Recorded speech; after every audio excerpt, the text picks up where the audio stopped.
It's been my privilege to study and teach about complicated negotiations and do it in all parts of the world. Sometimes you make mistakes that are pretty easy to learn from. I met a guy on a plane in China. He'd been trying to negotiate a joint venture. He knew that you bring gifts to your Chinese counterparts. So he stopped at Tiffany's, got a crystal clock in a pale blue Tiffany's box, and presented it to his counterpart. He will not forget the fact that in traditional Chinese culture, a clock is a reminder of death, and the pale blue is a funeral color. That mistake he won't make, and probably will look for cultural wisdom the next time he negotiates. I want to offer you, in the limited time I have, 5 areas where I think we can learn from mistakes. And later in questions, I'm open to applying them more in the region. But many times it's easier to see things on the outside.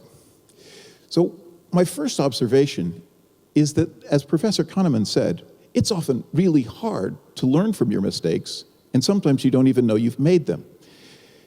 Picture the following situation. A tenement in New York, in Spanish Harlem in New York. There is a young parole violator named Jose who's barricaded himself in the tenement with a hostage. The residents and others, a crowd of 300 or 400, are outside, and the police hostage negotiator is trying to talk Jose into surrender. He figures out that Jose wants to surrender, but he can't look weak, so he offers him a deal. He says, if you allow yourself to be handcuffed, we will make it look like we used force in the arrest. And so they go to the outside of the building, handcuffed, and according to the agreement, Jose goes crazy. The crowd roars its approval. Jose, Jose! The police fight him, throw him in a police cruiser, and then a few blocks later, Jose, according to the agreement, calms down and says, man, thank you. I thought I was going to have to kill somebody and get myself killed. Now, that was a clever agreement. But imagine that, like many hostage situations, it didn't turn out so well. And the police attacked, people were killed, and now we're saying, how do we learn from this mistake in negotiation? One possible mistake we might learn would be that we didn't use enough force early enough, or maybe we should have brought his mother or a friend in.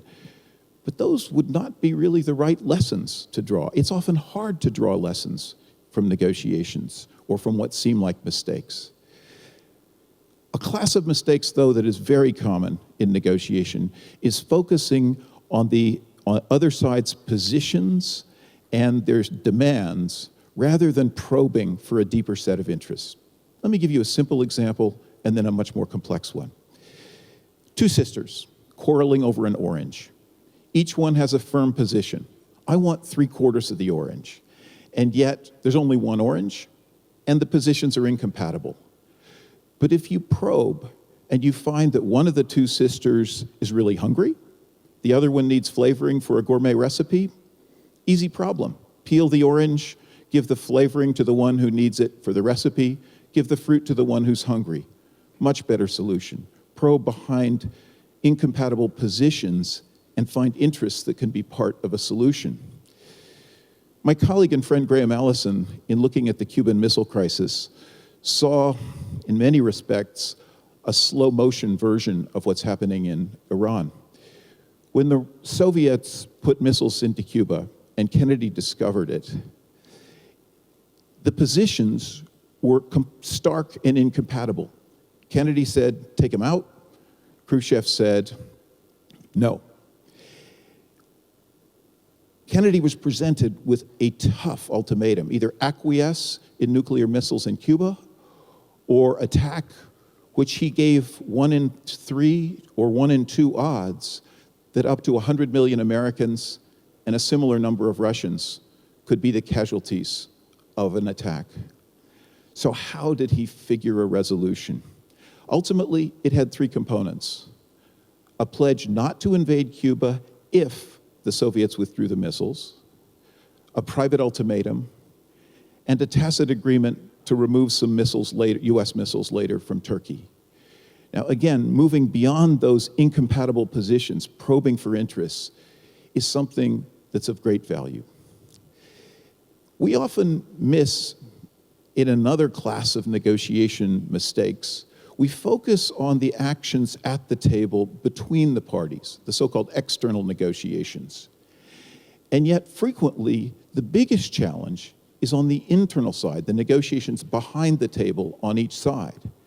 And sometimes one side can help the other with its behind-the-table problems in the interest of the first party. The most remarkable example of this that I'm aware of came during the reunification of Germany. The Berlin Wall fell, Germany was unifying, the US wanted Germany, a unified Germany, to be within NATO. Naturally, the Soviet Union wanted nothing of it.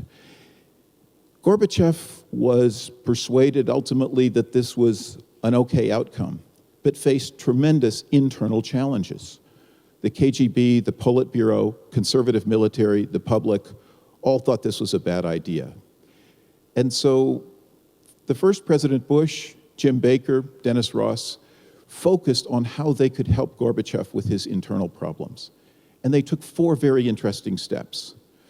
First, President Bush was very careful not, as he put it, to dance on the ruins of the wall. They didn't want to make it harder for Gorbachev, because as he said, we have more business to do. Second, when the US made proposals, it framed them and made them in concert with their Soviet counterparts to provide a persuasive domestic explanation to the Soviets.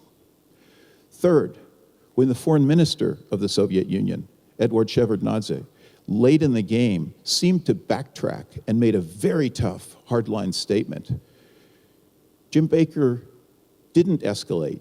He understood that this was essentially being made for domestic consumption. They got past it. And then Mikhail Gorbachev was facing a dramatic challenge to his power at an upcoming party congress.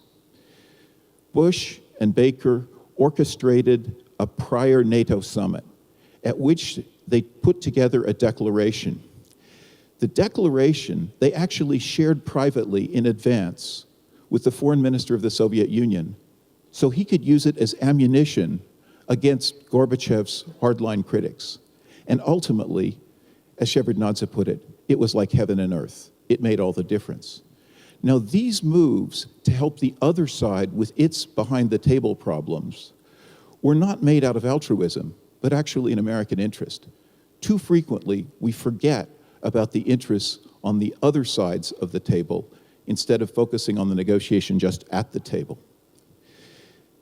Another class of mistake is to focus on negotiating process and tactics when in fact the real barrier is that the other side, or one side, may see no deal as better than any deal, in which case tactics and process can be beside the point. If I look at the nuclear negotiations with Iran, and I started listening to many people who criticized tactics and process, Bush is too confrontational, Obama's naively engagement-oriented. We should do a comprehensive deal. We should do a step-by-step deal. We should rely on intermediaries like the Brazilians and the Turks.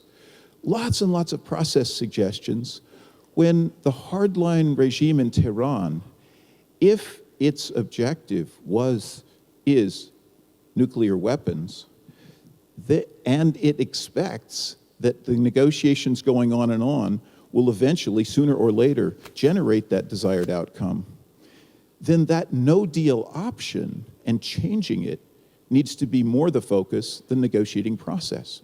So to open up a space for negotiation, a series of actions that make no deal worse, as well as opening up and increasing the value of a potential deal, open the door for innovative process.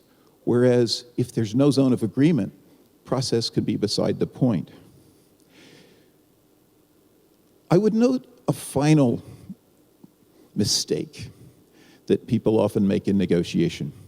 For the last decade at Harvard, I've chaired a process by which we select a great negotiator. Someone, a man or woman, who has somehow overcome extreme difficulties in challenging negotiations, often difficulties that have defeated many others, and somehow succeeded. Now, these have included people like Jim Baker, Marty Ahtisaari, Stu Eisenstadt, Dick Holbrook, a large number. The techniques and the methods are fascinating, but one observation I would make: people have often given up on really challenging negotiations too soon. You may be unfamiliar with the rebellious province of Aceh in Indonesia, but for decades there was a battle between the central government and the Acehnese. Some estimate 50,000 people were killed.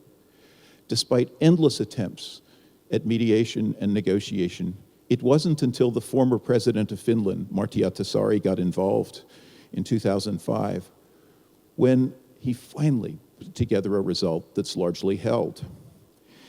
If we look at situations like South Africa, where people thought there was going to be a race war and a bloodbath, they found a way.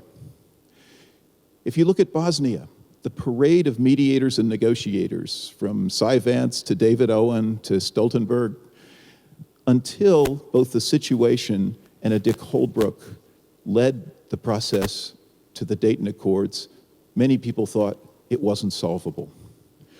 Or Northern Ireland, which is very familiar to this group. Northern Ireland, 4 days before the Good Friday Accords were announced, a public opinion poll showed that only 7% thought that a deal was even possible.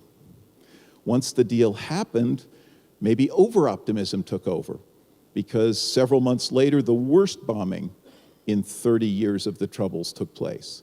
And it was about 10 years until decommissioning had largely been completed.